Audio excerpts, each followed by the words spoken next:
So we recently had a referendum on the voice for Indigenous Australians.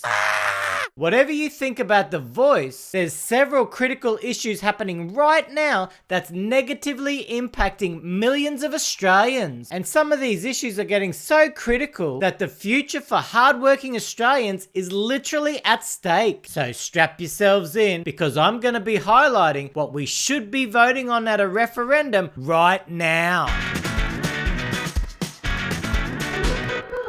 You can vote for my video by liking it, and while you're at it, please subscribe to my channel. I'm your friendly neighborhood Greek Australian commentator, and my thoughts are completely independent, so you might hear some perspectives that you don't always get on the mainstream media. Now, what are those critical items that Australians should be voting on? First, let's vote to significantly reduce immigration levels.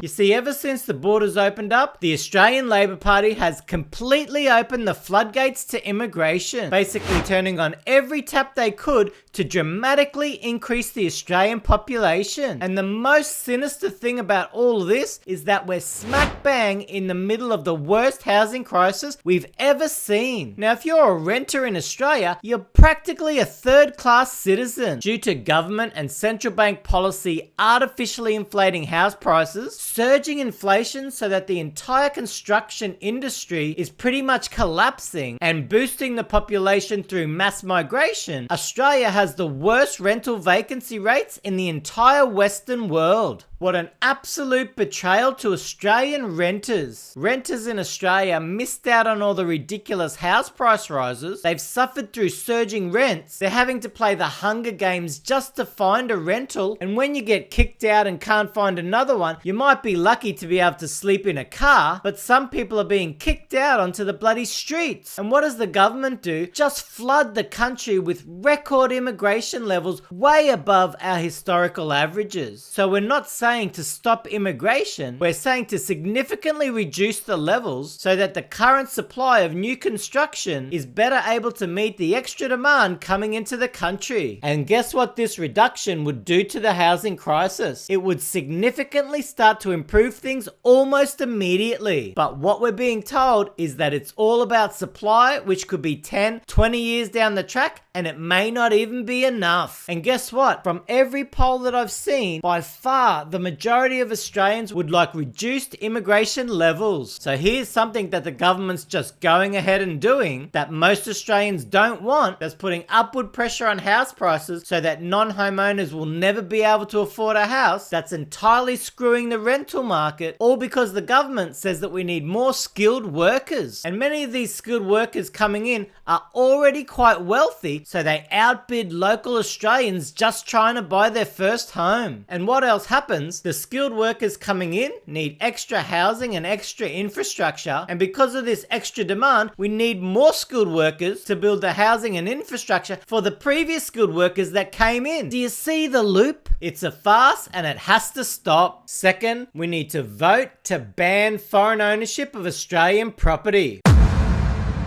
Many countries don't allow foreigners to buy their own property, but Australia does. And Australia's got some of the most expensive housing in the entire world. And with the recent ridiculous house price rises, so many Australians are now locked out from ever being able to afford their own property, and yet we're happy to allow ultra wealthy foreigners to buy property and bid up the prices so they keep getting more and more expensive. With housing affordability so bad at the moment, why allow foreigners to purchase Australian property and make housing affordability even worse? Did you know that people from China buy more property in Australia than any other country in the world? Did you know that China, having such a massive population, that they have a lot of really rich people, and when you're rich and want a property for potentially money laundering, you don't care how much you pay. And quite often, foreign buyers are happy to leave their properties empty, which reduces the amount of rentals available and makes the rental crisis even worse. worse. So we need to vote immediately to ban foreign ownership of Australian property. Next, we need to vote on overhauling over-generous housing taxation policies that create massive speculative demand for housing and benefit people who already own property, often making it easier for them to buy additional properties over someone just trying to buy their first property.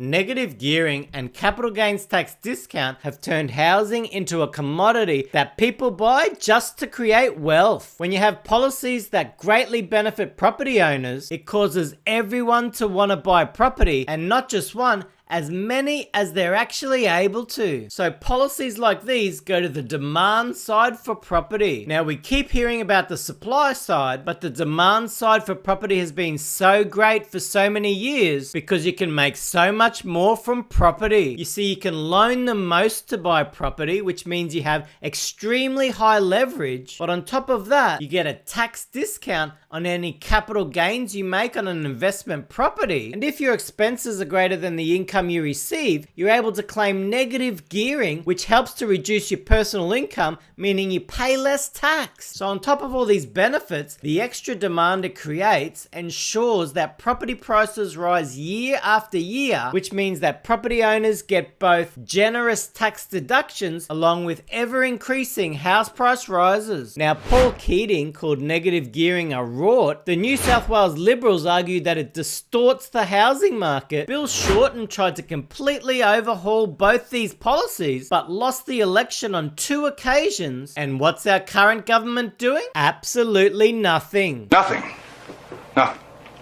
They know that these policies are sacred cows to property owners, so they're afraid to even go near it. But guess what? Australians have had enough of policies that only seem to benefit property owners and don't do anything for non-property owners. It distorts the entire housing market, creates a speculative bubble, ends up creating a massive wealth divide, and makes it harder and harder for future generations to be able to buy their own property. So if we could improve the actual demand side for housing, we should start to see some improvement in housing affordability, which is the best thing for the future health of our society. Next, we want to vote for the Australian government and central bank to stop propping up the housing market.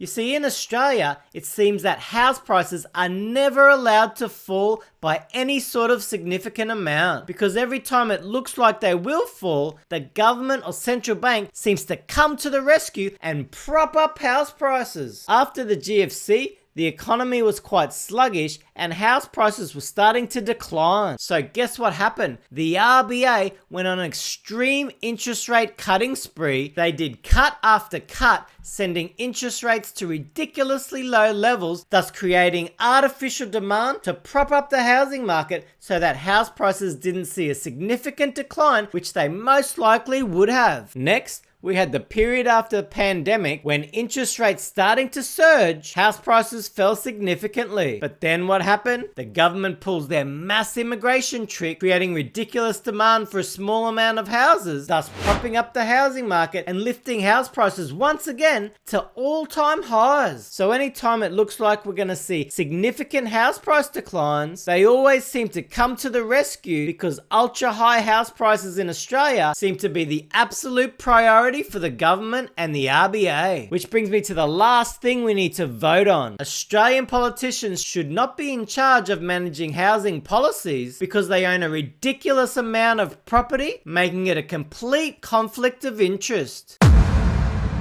When you look at how many properties our current federal politicians own, you'd be absolutely staggered. So they own a ton of properties in a country where speculative demand for housing is absolutely through the roof. So politicians know this and they keep buying property after property after property. While millions of Australians can't even afford their own home, politicians are cashing in on some of that ridiculous demand that they've encouraged into the housing market. So if politicians are benefiting when housing affordability gets worse and worse, what makes you think they're going to really try and make things better? So there you have it, the referendums that we should be voting on in Australia right now. Millions of people are getting screwed screwed over just so that the housing Ponzi can continue. Well, Australians have had enough. They've had enough of working ultra hard only to see someone who bought a property at ultra cheap levels make more money from that property in 1 year than the Aussie has slaving away at his job. Australians have had enough of the speculative FOMO demand for property that's been encouraged by government and central bank policies. And Australians have had enough of trying to compete just for a rental because the government's gone on a mass immigration bender, allowing cashed up immigrants to outbid locals for rentals and also outbid locals for home purchases. I've had enough. Have you? It's now time to have a referendum on the issues that are actually destroying Australians' lives. I'm Biko Konstantinos.